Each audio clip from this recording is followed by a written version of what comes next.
From Pacifica, this is Democracy Now! Some things don't change after tonight. I don't expect the president to wake up tomorrow and view the world any differently than he did when he woke up this morning. He knows I won't either. Republicans paint the Senate red, like two-term presidents Reagan, Clinton, and George W. Bush before him. Obama will spend his final 2 years facing an opposing party controlling both chambers of Congress. From Massachusetts to Florida, from West Virginia to Colorado, the Republicans won key Senate, House, and gubernatorial races. You've got to hold our elected officials accountable, all of them. And I just want to tell you right now that with your help and God's will, we will change the direction of our country. We'll break down what happened in this, the most expensive midterm election in history, and look ahead to what it means for the 2016 presidential race. President Obama starts making grand bargains with this Republican Senate in the next 2 years. He creates a situation where a Democratic Party that still has many advantages going into a presidential cycle could lose some of those advantages. And we'll look at ballot initiatives, including increasing the minimum wage, which won in every state it was put before voters. All that and more coming up. Welcome to Democracy Now!, democracynow.org, The War and Peace Report. I'm Amy Goodman. Republicans have emerged from Tuesday's midterm elections with control of Congress for the first time in 8 years. In the most expensive midterm election in history, Republicans took control of the Senate and strengthened their majority in the House. Republican candidates won at least 10 of the day's 13 closely contested Senate races, giving the party control of the Senate for the first time since 2007. Kentucky Senator Mitch McConnell is expected to become the next Senate Majority Leader after defeating Democrat Allison Lundergan Grimes. McConnell celebrated his victory in Kentucky. Friends, this experiment in big government has lasted long enough.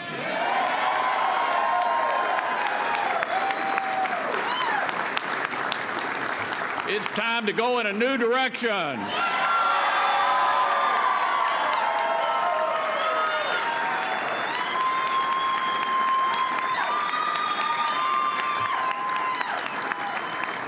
It's time to turn this country around.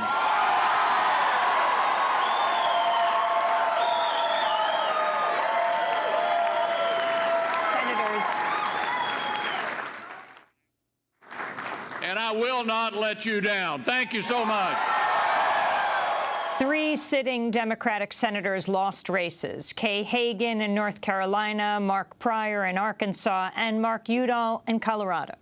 The political landscape could still worsen for the Democrats as the Senate race in Alaska remains too close to call, and Louisiana is headed for a runoff. The Republicans also picked up at least 10 more House seats, giving the party its largest majority since World War II. Republicans also won a number of tightly contested gubernatorial contests. Republican candidates in Maryland, Arkansas, Illinois, and Massachusetts took control of seats previously held by Democrats.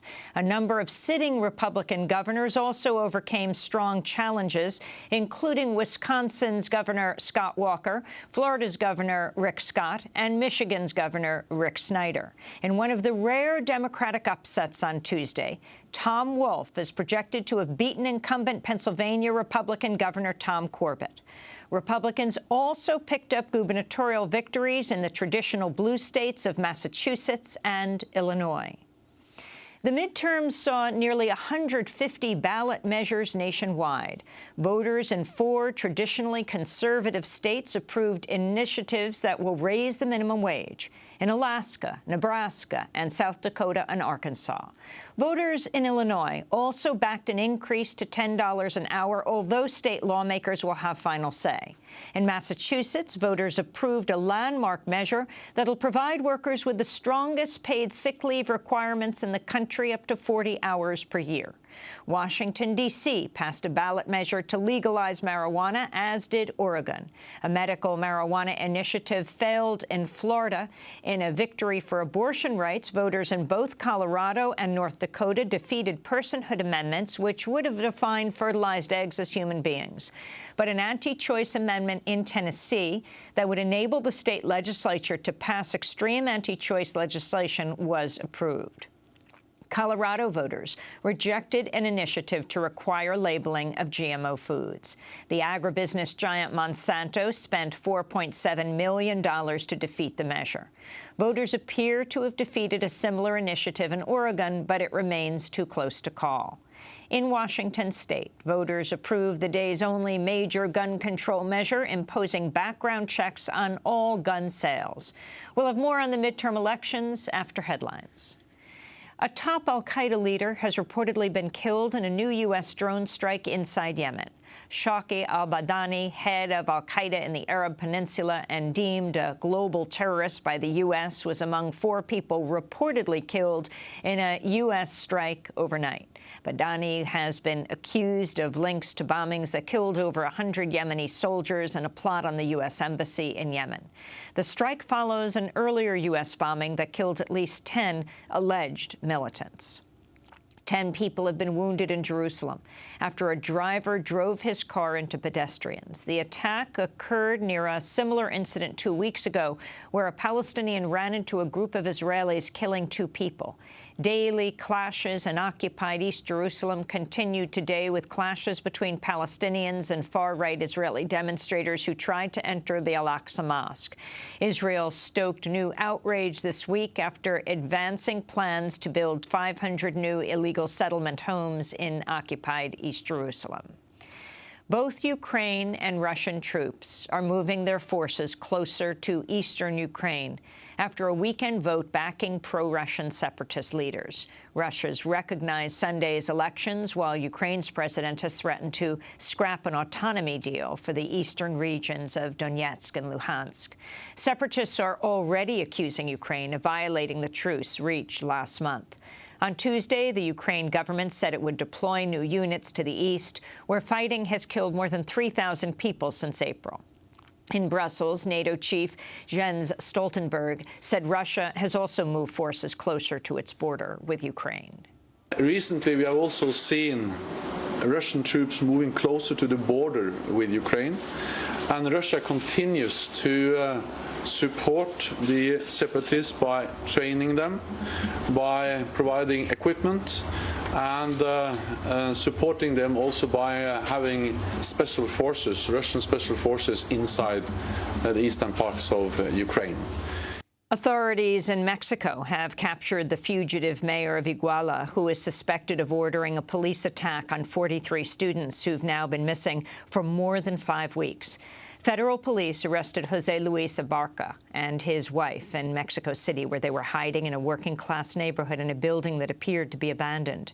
They're suspected of orchestrating the attack by police on the students from a rural teachers' college, who were apparently then turned over to a local drug gang. The mayor's wife is accused of being the gang's leading operator. The group fled Iguala in the southern state of Guerrero amidst an investigation that has netted more than 50 arrests and uncovered remains in multiple mass graves, none of which so far have been identified as the students. Family members and protesters have continued to hold out hope the students are alive. And those are some of the headlines. This is Democracy Now!, democracynow.org, The War and Peace Report. I'm Amy Goodman. A Republican rout. That's how Tuesday's election, the most expensive midterm election in history, is being described after the Republicans took control of the Senate, strengthened its control in the House, and took a number of key gubernatorial races. Republican candidates won at least 10 of the day's 13 closely contested Senate races, giving the party control of the Senate for the first time since 2007. Kentucky Senator Mitch McConnell is expected to become the next Senate Majority Leader after he withstood a challenge from Democrat Allison Lundergan Grimes, who refused to say during the campaign whether she'd voted for President Obama, although she had been once an Obama delegate. 3 sitting Democratic senators lost races. In North Carolina, Tom Tillis defeated Kay Hagan. In Arkansas, Tom Cotton unseated Senator Mark Pryor. And in Colorado, Senator Mark Udall lost to Congressmember Cory Gardner. The political landscape could still worsen for the Democrats as the Senate race in Alaska remains too close to call, and Louisiana is headed for a runoff in December. This is Senate Minority Leader Mitch McConnell speaking last night at his victory speech in Louisville, Kentucky. Tonight they said we can have real change in Washington, real change.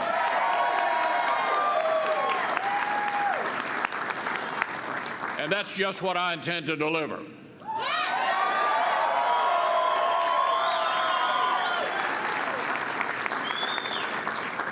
So, friends, tonight turns a corner. And the future I see is a bright one. Americans have seen that what the current crowd in Washington is offering is making us weaker both at home and abroad. They have had enough.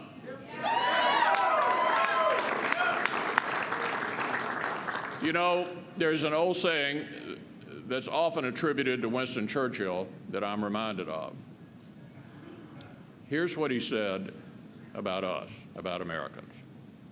He said, you know, the Americans, they always do the right thing after they've tried everything else first.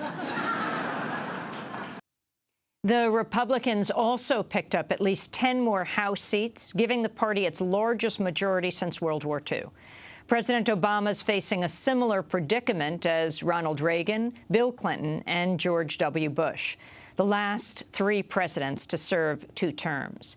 They all governed for the final 2 years with the opposition controlling both chambers of Congress. The Republican Party also strengthens its control in gubernatorial races as Republican candidates in Maryland, Arkansas, Illinois, and Massachusetts took control of seats that had previously been held by Democrats. A number of sitting Republican governors also overcame strong challenges, including Wisconsin's Scott Walker, Florida's Rick Scott, and Michigan's Rick Snyder. In one of the rare Democratic upsets on Tuesday, Tom Wolf is projected to have beaten incumbent Pennsylvania Republican Governor Tom Corbett. Republicans also picked up gubernatorial victories in the traditional blue states of Massachusetts and Illinois. We begin our show in Kentucky. Philip Bailey is a freelance journalist in Louisville. He's a former political editor at the local NPR affiliate radio station, WFPL. Philip, why don't you talk about this extremely significant race, not only for Kentucky, but for the nation, since the Senate Minority Leader, Mitch McConnell, could now become the Senate Majority Leader if Republicans decide to choose him. Talk about this race, Philip Bailey. Yeah, I think that, this is what Mitch McConnell has always wanted. The coveted position since he was first elected way back in 1984 was to be Senate Majority Leader. He is all but guaranteed to get that position. There seems to be really no one else who wants the job or who Republicans are galvanizing around, even though there have been a few who say they don't want to vote for McConnell or they don't want to answer the question at least. I think it's all but assured that Mitch McConnell will be Senate Majority Leader. There are a few questions. During this campaign, reporters really weren't clear on asking the senator what the agenda was if he took over the Senate. McConnell would say, well, I don't want to show my hand too early. Let's not measure the drapes. So we're all interested to see what exactly is going to happen with this new Republican majority in the U.S. Senate. Will there be more cooperation with President Obama? Will President Obama be more aggressive? McConnell has often said on the campaign trail, I was the defensive coordinator, now I get to be the offensive coordinator. Well, those are 2 very different roles. On defense, a large part of what you do is to cause problems for the offense, to disrupt. Many Democrats would refer to McConnell as Mr. Obstructionist or the doctor of dysfunction. Well, now he has to govern as well, and particularly for Republicans going into 2016, it's important for them to show how they can govern. As many show the exit polls that the American voters are very frustrated with Congress overall. No matter how unpopular President Obama is, Congress is less popular. So Americans seem to be saying, let's get something done, anything done. So we're all interested to see how Senate Majority Leader Mitch McConnell can get that accomplished. Let's go back to Senator McConnell speaking last night in Louisville. Some things don't change after tonight. I don't expect the president to wake up tomorrow and view the world any differently than he did when he woke up this morning. He knows I won't either. That's Mitch McConnell. Philip, can you talk about what the key issues were in Kentucky and why this senator, who was the minority leader, could become the majority leader, actually really was given quite a run for his money, and it was a lot of money?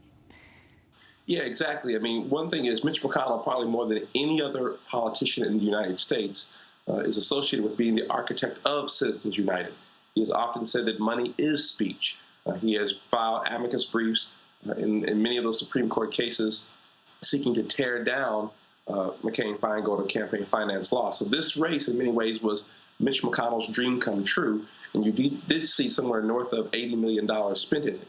The question is, what did that money get us besides a bunch of TV ads? There was only one debate. For the most part, the candidates talked about coal and President Obama. McConnell saying, and his allies saying, that Grimes would be a surrogate for Obama. Grimes spending a large part of her time saying, I'm not Barack Obama, literally saying that in a TV commercial. So the question is, what all this money in politics, what does it actually get voters? We didn't have a conversation, for example, about a lot of infrastructure issues in Kentucky. Heroin, the epidemic here in the state, did not come up. We certainly didn't have a conversation about internet broadband access. A large part of it was spent on coal, with both candidates trying to show who's more of a champion for coal. Very little conversation came up about, well, how does the free market impact coal, and the idea that it costs more money to extract coal from the ground. So a lot of that was missed in this campaign, but it certainly did buy a lot of entertaining ads. As far as Grimes, she did initially think, people thought that she was going to give McConnell a run for her money, which is why many, I think, Democrats are left with their jaws dropped, considering she lost by 15 points, pretty much a blowout, and that she only won, I believe, 9 or 10 counties in the entire state out of the 120 counties. So this was a rout as far as that race was concerned, but Democrats still did hold on to the state house, but still, no one really expected Grimes to lose the way she did. She underperformed heavily in Democratic strongholds like Louisville and Lexington. So you do have a lot of Democrats pointing fingers at each other now, trying to figure out what went wrong. I think the McConnell campaign had probably the easiest and best strategy the entire summer. Barack Obama's unpopular. She's Barack Obama. Make me Senate Majority Leader. Kentucky will be in power. That is essentially what Mitch McConnell said for a year and a half, and that's what Kentucky voters supported.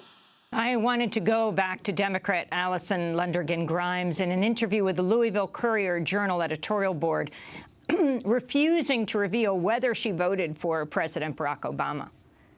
Did you vote for President Obama, 2008, 2012? You know, this election, it isn't about the president. It's about making sure we put Kentuckians back to work. Did you vote for him? I was actually in a way a delegate for Hillary Clinton, and I think that Kentuckians know I'm a Clinton Democrat through and through. I respect the sanctity of the ballot box, and I know that the members of this editorial board do as well. So you're not going to answer? So she has referred to herself as a Clinton Democrat, but not an Obama Democrat. And didn't this non-answer, though she had been an Obama delegate at the convention earlier, and was then Secretary of State of Kentucky, sort of emblematic of Democrats around the country, Philip Bailey, when it came to their relationship with President Obama in this election? More so than any single Democrat, that answer probably epitomized the problem that the National Democratic Party and Democrats had in this midterm election. How do you reconcile running in states where Barack Obama lost when he's still the head of your party? It was surprising, given that Grimes understood very early on that this was going to be the strategy, that she was so unprepared for that question. At first, she tries to sort of blow through it with a talking point. Then she says, well, I was a Clinton delegate. And then she just creates this very weird answer of, well, I don't want to say anything, it's the sanctity of the vote. Well, you're running for U.S. Senate. Voters and other folks are interested in who you voted for. So there were many ways for her to answer that. That came off to a lot of folks as phony, to be quite honest. If you look at the turnout numbers, take Louisville, for example, which is a Democratic stronghold. You have 500,000 Democrats registered, far more than Republicans in this city. John Yarmouth, who represents a good portion of the city with his district, a liberal congressman, the only Democrat representing Kentucky in Washington, got about 157,000 votes. Grimes only got 144,000 votes from more precincts in Louisville. So that disconnect right there shows that there were some Democrats, probably liberal Democrats, who said, you know what, I'm not going to associate myself with Alison Lundergan Grimes. She doesn't want to associate herself with Obama. She doesn't want to stick up for the environment. So what many Democrats I hear saying this morning are, what they're saying is, once again, Kentucky Democratic Party officials have run a lukewarm candidate, someone who is trying to be a Republican, and this is what you get. Now you have a Mitch McConnell blowout. Remember, about a year and a half ago, many Democrats were arguing about whether it should be Ashley Judd running for U.S. Senate, and many moderate to conservative Democrats said, well, if Ashley Judd runs, she'll get blown out by 15, 20 points. Well, Philip Bailey, I want to thank you for being with us, freelance journalist in Louisville, Kentucky, former political editor at the local NPR affiliate radio station WFPL. When we come back from break, we'll be joined by Li Fang, who has been investigating the money trail. Yes, Mitch McConnell was given a run for his money, and there was plenty of money. Did money win big in these midterm elections, the most expensive $4 billion in history? Stay with us.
Performed by violinist Patrick Contreras. This is Democracy Now!, democracynow.org, The War and Peace Report, and this is the day after. I'm Amy Goodman. The day after the midterm elections of 2014. They cost $4 billion.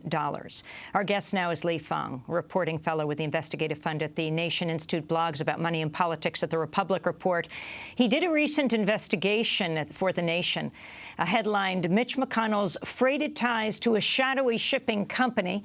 He's also blogged about how if the GOP takes the Senate, climate change deniers will control key committees. Why don't we start there, then go back to Mitch McConnell, Li Fang. Talk about what the Republican Senate will look like when it comes to the leadership of the committees. Among those who won last night was Oklahoma Senator Inhofe. Hi, Amy. Good morning. This Republican majority owes its fortunes to a small number of fossil fuel companies. The conservative Koch brothers, several coal companies, natural gas companies were very big campaign spenders. And in the next Congress, we'll see some of the most avowed climate change deniers taking control of key congressional committees in the Senate and in the House. In the Senate, Senator Jim Inhofe, the most outspoken critic of climate change science, will take control of the Environment Committee.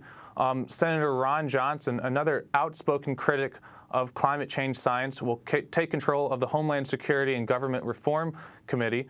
It's possible that Senator Ted Cruz, yet another climate change skeptic, will control the Science Subcommittee within the Commerce Committee. That's the committee that controls federal science research. And it's likely that these fossil fuel companies spent big on this election because they're looking for something in return. That being pressure on the Environmental Protection Agency to roll back or delay its proposed rules on carbon emissions. There are rules that are coming up that deal with existing coal-fired power plants. These are power plants that were built in the 40s, 50s, and 60s with very outdated technology that are significant drivers of carbon emissions.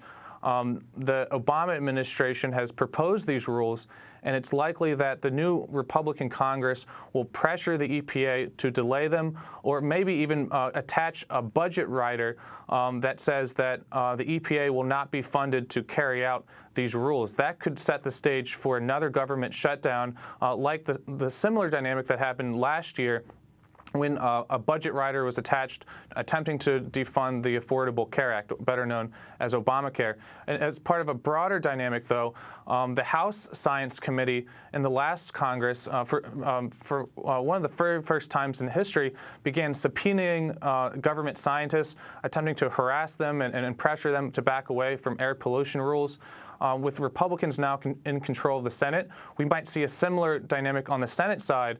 Already, just in the last 2 months, we've seen Senate Republicans sending letters to environmental groups, pressuring them, basically signaling they'd like to open new investigations into groups like the NRDC, the National Wildlife Foundation, the American Lung Association, Greenpeace.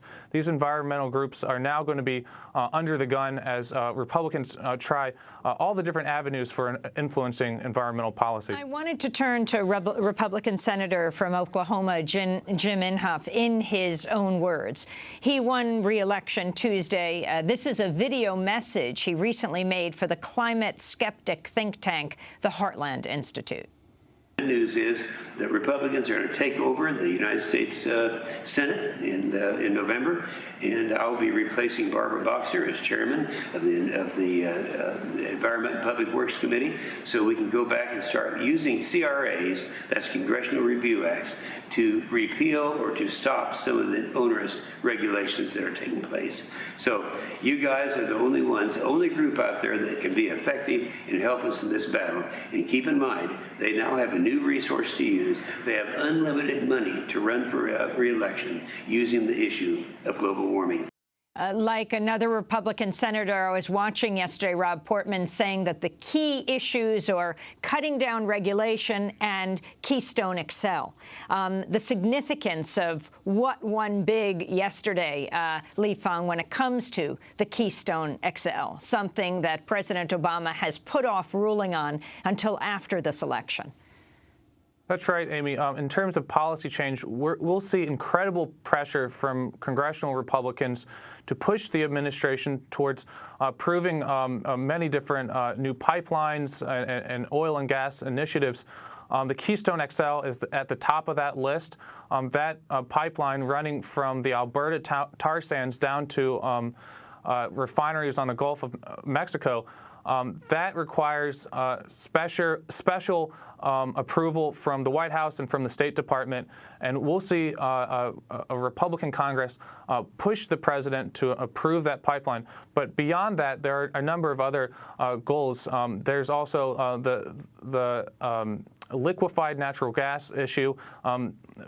For natural gas in America to be exported abroad, there needs to be a special approval from FERC and the Department of Energy.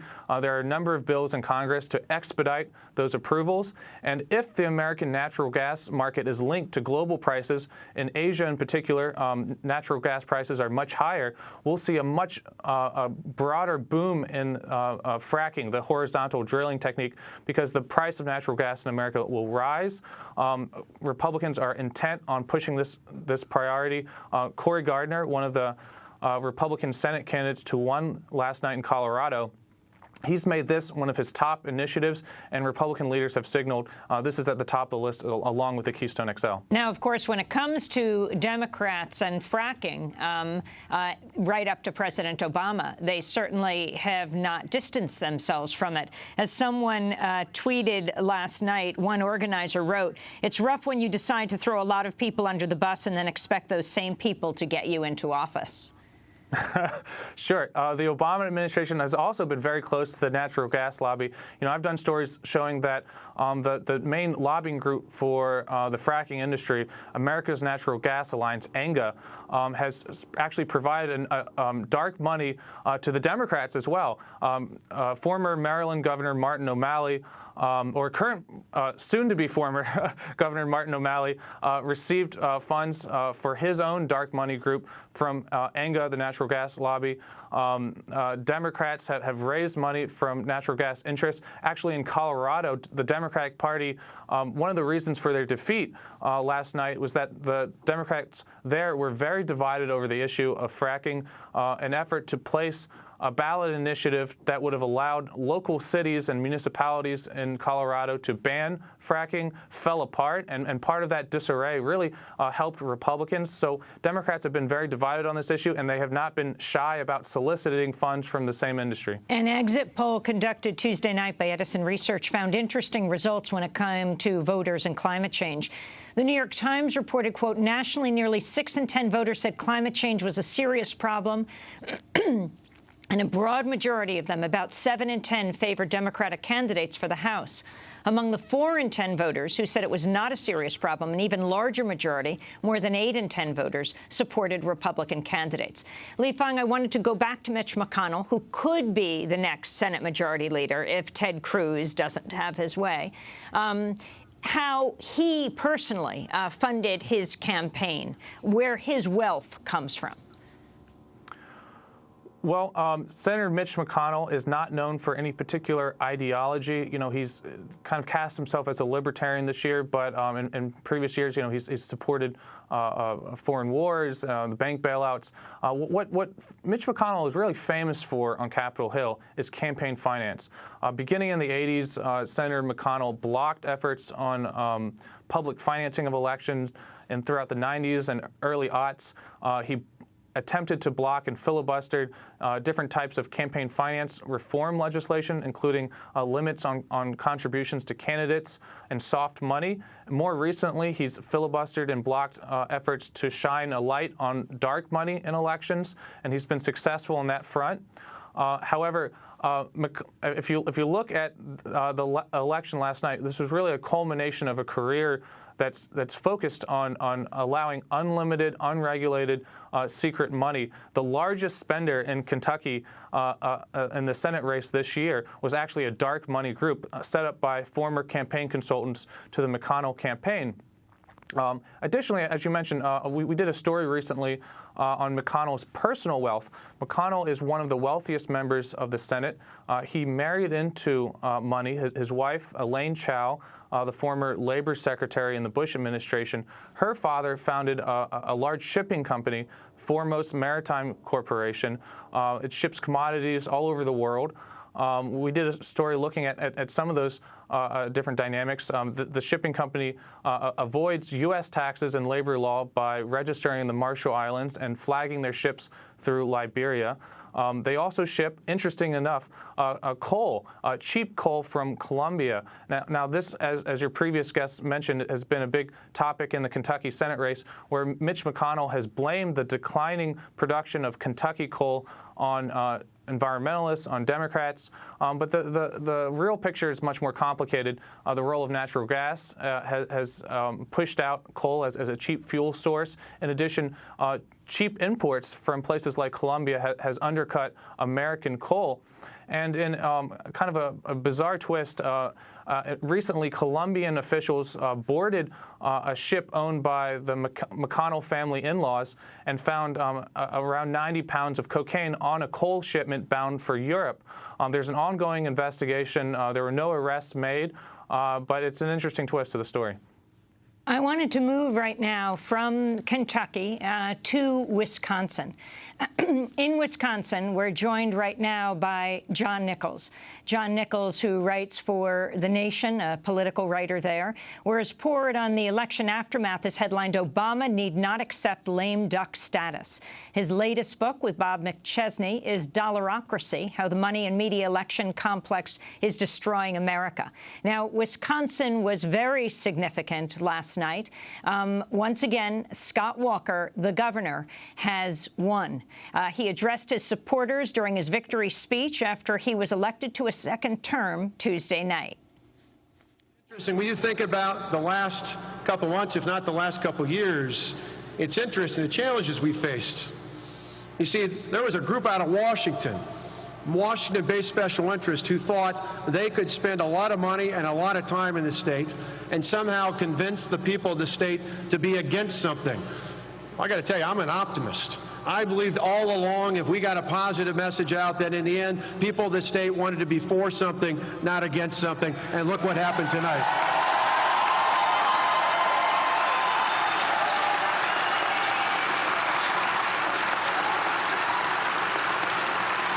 You see, those big government special interests spent tens of millions of dollars, brought all sorts of ads in here, brought all sorts of attacks because a few years ago, we took the power away from the Washington-based special interest and we put it in the hands of the Wisconsin taxpayers. That's Republican Governor Scott Walker addressing his supporters during his victory speech after election last night. John Nichols, you're in Madison. Talk about the significance of this race in Wisconsin. He beat Mary Burke. He did beat Mary Burke, who was waging her first campaign for governor of Wisconsin. She was a Madison school board member and a relatively wealthy woman who did contribute some to her own campaign in a considerable amount. But I find it quite amusing to hear the governor talk about the powerful special interests that were arrayed against him. This morning, I was adding up the amount of money that Scott Walker and his supporters have spent in his three election campaigns, 2010, 2012, and then 2014. And it's in the range of $100 million. So in a relatively small state, Scott Walker has brought in overwhelming amounts of national money to just flood the airwaves, flood the mailboxes, flood social media with messages on his behalf. And yet, last night, he won re-election with a lower percentage of the vote than he got in 2012, and only the same vote that he got in the Republican wave election of 2010. Now, the fact of the matter is, if Scott Walker won by a single vote, he would have claimed a mandate, and he would have used that mandate to begin talking very seriously about a 2016 presidential race.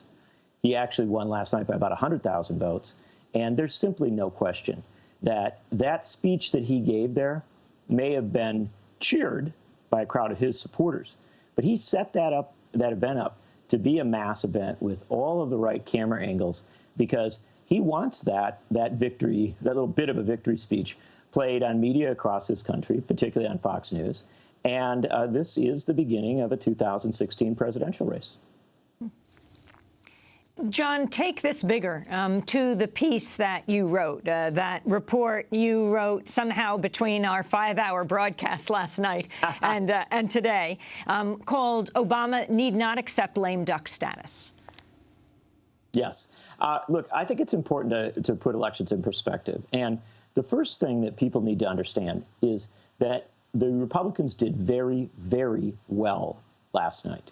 In this midterm election, they won back the Senate, and they won it back by more than even I think some Republicans expected they would. They did very well in the gubernatorial races. They did pretty well in a lot of down-ballot races. But if you were to talk about mandates from last night, the important thing to understand is that President Obama's may have not fared overly well all over the place. His agenda may not have been a total success.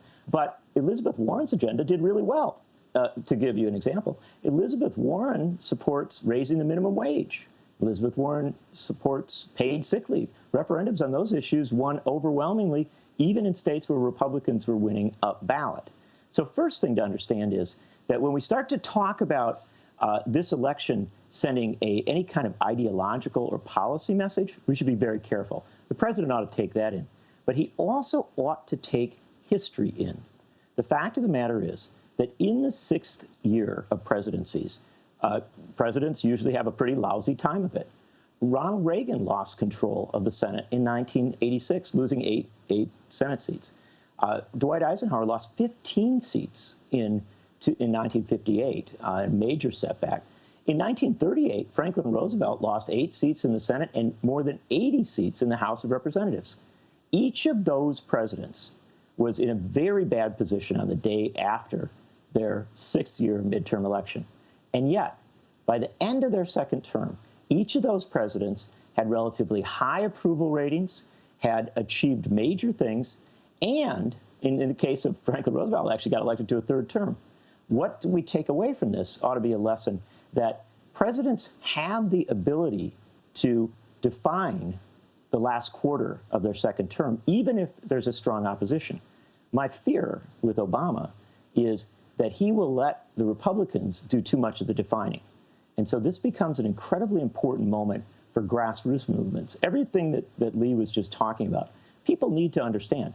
If you don't want a Keystone pipeline, this is the time to make the loudest noise possible, because President Obama can stop that if he feels that there's a mandate out there to do it. If you don't want meddling with Social Security, Medicare, and Medicaid, this is the time to make more noise than ever about how horrid and dangerous a grand bargain would be. Because if the president hears that, and frankly, even if members of Congress on both sides hear that, it has power. The most dangerous thing at this point would be for grassroots activists to stand down and kind of let the politicians in Washington sort things out. That is not, by any measure, what the American people want. But if people do stand down, if they let this become a definitional midterm election, then the folks on Wall Street are going to take it to the bank. This is going to be a fabulous moment for them, because they will be able to align scared Democrats who are worried about raising money in 2016 with empowered Republicans and end up moving a lot of agenda that, frankly, we know loses at the ballot box, because the people voted to raise wages. The people voted for paid sick leave. The people voted for a host of progressive initiatives across this country. And so we've got counter mandates, and we ought to listen to all of them. Grassroots activists ought to especially recognize that this is a time to be engaged. Also interesting that Dana Malloy, the governor of Connecticut, facing an extremely tight race. It looks like he's pulled it out. It's, just thousands of votes apart, but he did declare victory earlier today against Tom Foley, his Republican challenger. And he was one of the few people who had Obama come into town to campaign with him, unlike Allison Lundergan Grimes, for example. John Nichols, I want to thank you for being with us, political writer for The Nation. We will link to your report, Obama Need Not Accept Lame Duck Status. We're going to break. We're going to hear from Bernie Sanders, the independent governor of Vermont, and also look at how the issue of Obamacare and single payer has played into the Vermont race. Very interestingly, the popular governor, Peter Shumlin, facing a serious crisis now. It looks like that governor's race will be decided by the legislature. It's the only state, I believe, in the country where when a candidate doesn't get 50%, for example, in Louisiana, they'll have a runoff.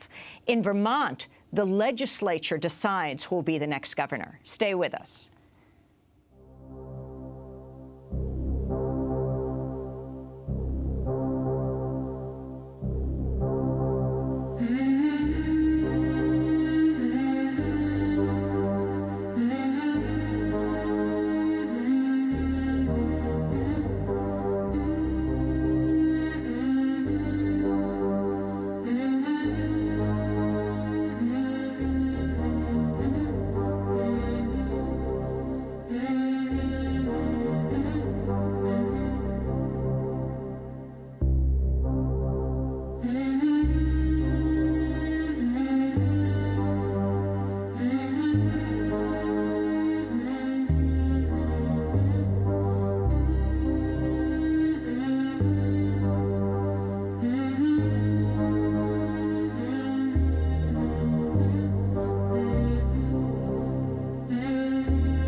Here on Democracy Now!, democracynow.org, The War and Peace Report. I'm Amy Goodman on this day after.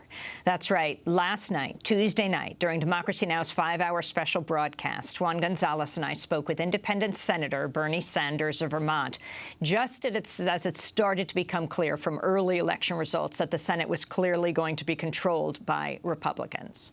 What I do know is that if, in fact, the Republicans carry the Senate and control the Congress, as they may, I think it will be a disaster for the middle class and working families of this country, and we're just going to have to figure out how we can fight back as effectively as we can.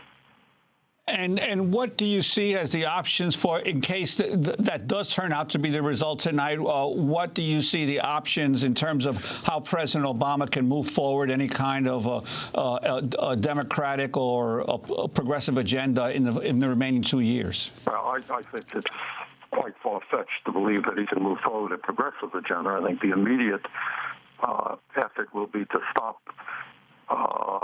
more tax breaks for the wealthy and large corporations, which the Republicans will certainly bring forward.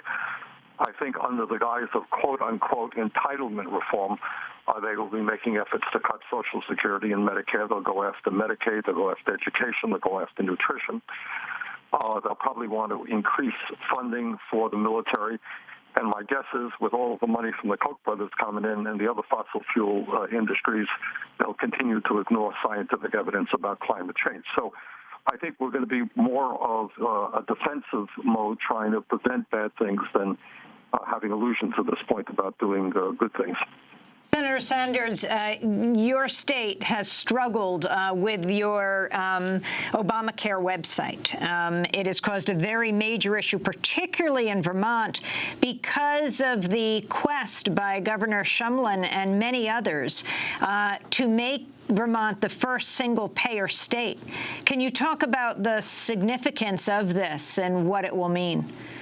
Well, it's obviously a negative. I mean, I am a strong advocate of a Medicare for all single-payer system. I think if you want to provide quality care to all people in a cost-effective way, that is the approach you have got to go. Clearly, it is not a good thing for state government or, in fact, federal government not to be able to run a website which is accountable and works well for people. So that's a negative. But I hope very much that despite that, we'll go forward and be the first state in the country to pass a single payer. I mean, one argument that even Governor Shumlin has used is that, Obamacare is complicated and that is not the ultimate answer. And the downing of your website proves this. Look, what you need, the American healthcare system is enormously complicated. And when you have a system that is complicated, it becomes very, very expensive. And we end up spending approximately 30% of every healthcare dollar in administration and profiteering and everything else. Clearly, in my view, and I think the view of a whole lot of Americans, healthcare should be a right. We should fund it through public funding in a progressive way, and people should be able to go to the doctor they want and the hospital they want. And it turns out that in our country, we spend, and people don't understand this, we spend almost twice as much per person on healthcare as do the people of any other nation, precisely because it is a complicated, bureaucratic, confusing, and profit-oriented system. Senator Sanders, the issue of the minimum wage in all the states that it is being introduced, the ballot initiative being voted on in Alaska, in Arkansas, in Nebraska, in South Dakota, even if they're Republican states, it is overwhelmingly 2-3 to 1 being voted for. What message does this send to your Democratic colleagues? That's an excellent point, and it's a very important point. And it's not just the minimum wage. On economic issues, whether it's raising the minimum wage, whether it's pay equity for women workers, whether it's investing in rebuilding our infrastructure and creating millions of decent-paying jobs, whether it is making college education affordable and ending this burden of student indebtedness that so many young people have, guess what? The vast majority of the people want change. But what I think the Republicans have done, with the support of the media, is prevent us from focusing on those issues. And what the Republicans have done is made this a referendum is, are you satisfied with the economy? Well, you know what? Most people, including myself, are not satisfied with the economy today. But what they have done is had us forget where we were 6 years ago, and also had no discussion. You tell me what you've heard about the Republican plans for the future on economic issues. Do you think the American people want more tax breaks for the rich and large corporations or cuts in Social Security and Medicare? Of course they don't. Do you think the Republicans talked about that one bit? Absolutely not. But let me tell you something. If they win control of the Senate, that's exactly what they will be talking about. Last point that I will make before I have to get off is what frightens me very much is what Citizens United has done to the politics of this country, and the ability of billionaires like the Koch brothers and others to put unprecedented sums of money into elections. And it frightens me very much, because I fear that we may be on the verge of becoming an oligarchic form of society where a handful of billionaires control not just the economy, but the political life of this country. And that's just something we're going to have to wrestle with. That is Bernie Sanders, the independent senator from Vermont, who is exploring whether to run for president as he travels the country. We were speaking to him in his home state, and we're going to stay there in Vermont, where the incumbent Democratic governor, Peter Shumlin, has nearly been unseated in a shocking upset. In a process unique to Vermont, projections now show the governor's race will be decided by the state legislature after neither Shumlin nor his Republican challenger, Scott Milne, reached the necessary threshold of 50%. In other states, it might go to a runoff. In Vermont, the state legislature will decide. It remains solidly Democratic, so Shumlin will likely keep his seat. The election is seen as a possible referendum on health care reform after Governor Shumlin has vowed to make Vermont the first state with a single-payer health care system. The state's embattled health insurance exchange, implemented under Obamacare, has been down since September. For more, we're going to Peter Sterling, Executive Director of Vermont Leads, an organization that advocates for single-payer health care in Vermont. He's in the state's capital, Montpelier. Welcome, Peter Sterling, to Democracy Now! We only have a minute before we go to Colorado. Some other stunning results there. But talk about the significance of what's taken place in Vermont. Well, coming into this year, the governor seemed to have the wind at his back. Vermonters and polling really showed we wanted to move towards single-payer health care, and this election result does seem to take some of the wind away from Governor Shumlin and his plans, the centerpiece of his administration. So talk about, I mean, there's two things that have gone on here. Vermont could be the first single-payer state, but you, unlike a number of states, have had a complete crisis with the Obamacare exchange, with the Vermont health care exchange. How did that happen? And even if Governor Shumlin has made the point that, you know, it's complicated, and that's why we need single payer. That's a very fine distinction. People see that the government can't run health care in Vermont, and will he be able to carry out this mandate if indeed the legislature chooses him? I mean, it's a good point. And we're a small state. You're largely going to see the same people who have been leading on the exchange lead on the movement to single-payer healthcare and to implementing it. But at the end of the day, the exchange was a problem with the website, which was on a very short timeline set up by the Affordable Care Act. We have a few years to do Green Mountain Care, so I think the governor can reestablish that confidence in his administration to implement the nation's first universal publicly financed healthcare system. And just the response, we have 20 seconds to what has happened, that this race will be decided, as Peter Shumlin's first governorship was decided, by the Vermont legislature. It's certainly shocking to everyone here in the state that it was this close, but I would say that most voters did not go to the polls on a referendum on universal health care. They went there on property taxes and other local issues. So I'm not sure that the governor's results was a referendum on the popularity of universal health care. Peter Sterling, thanks for being with us, Executive Director of Vermont Leads, the organization that advocates for single-payer health care in Vermont. As we turn right now from one mountainous state to another, we go to Colorado. Both also states suffered massive flooding during storms. We go to Colorado, where Republican Cory Gardner ousted the incumbent Senator Mark Udall in a closely watched U.S. Senate race. This is Gardner addressing his supporters after he declared victory Tuesday night. Voters around this state had their voices heard. They are not red, they are not blue, but they are crystal clear in their message to Washington, D.C. Get your job done and get the heck out of the way.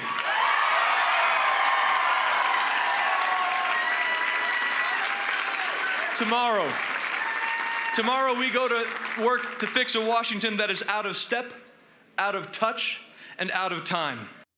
For more, we're joined in Denver by Susan Green, editor of the Colorado Independent, longtime reporter and columnist, formerly with the Denver Post. Susan, welcome back to Democracy Now! Talk about the significance of what's happened from the governor's race. It looks like Governor Hickenlooper has pulled it out, to what Mark Udall didn't manage to do, win the race. Mark Udall, the senator, until, well, January, when Cory Gardner will take his seat. That's right. We spoke last night, and last night I think we were telling you that Bob Beaupre in our governor's race was slightly ahead of Governor John Hickenlooper. In the hours since, Governor Hickenlooper has a slight advantage. He's at 0.7% over Beaupre, and the race is still too close to call. So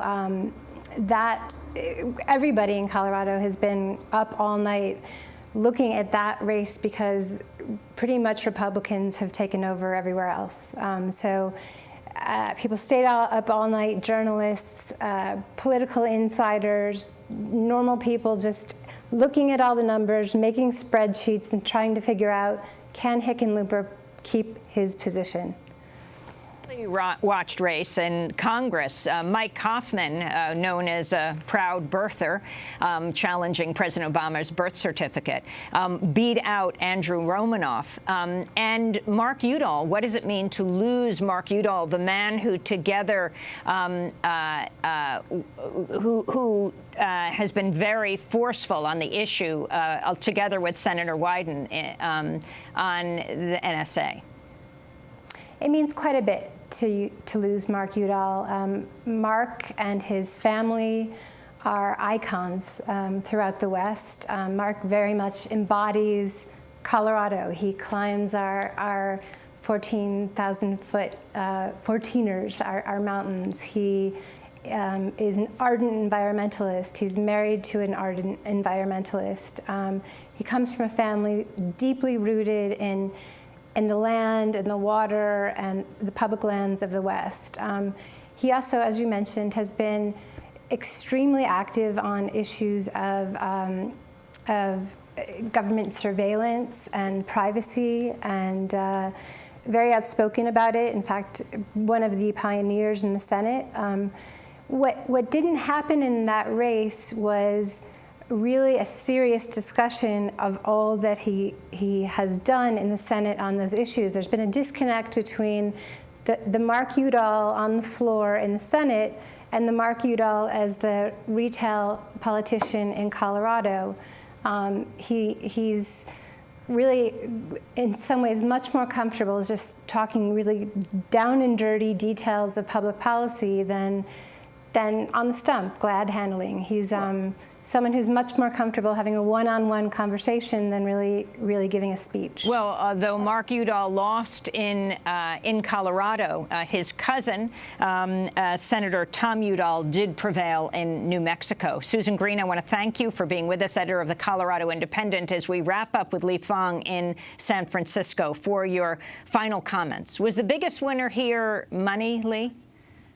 The biggest winner last night was money, and I would say that for Obama and his lasting legacy, you've seen in the last 4 years since Citizens United what appears to be blatant law-breaking in terms of illegal coordination between super PACs and candidates, 501c4s violating their primary purpose. The IRS, the Federal Elections Commission, has not enforce the law. For Obama to really clean up his legacy on dark money and campaign finance, he needs to issue executive orders, and he needs to direct the Department of Justice to start looking into these issues, unless he wants to be remembered as the dark money president. Well, Lee Fang, I want to thank you for being with us as well, reporting fellow at the Nation Institute, blogging about money and politics at the Republic Report. And that does it for our day after broadcast. Democracy Now! Is produced by a remarkable and very exhausted team right now.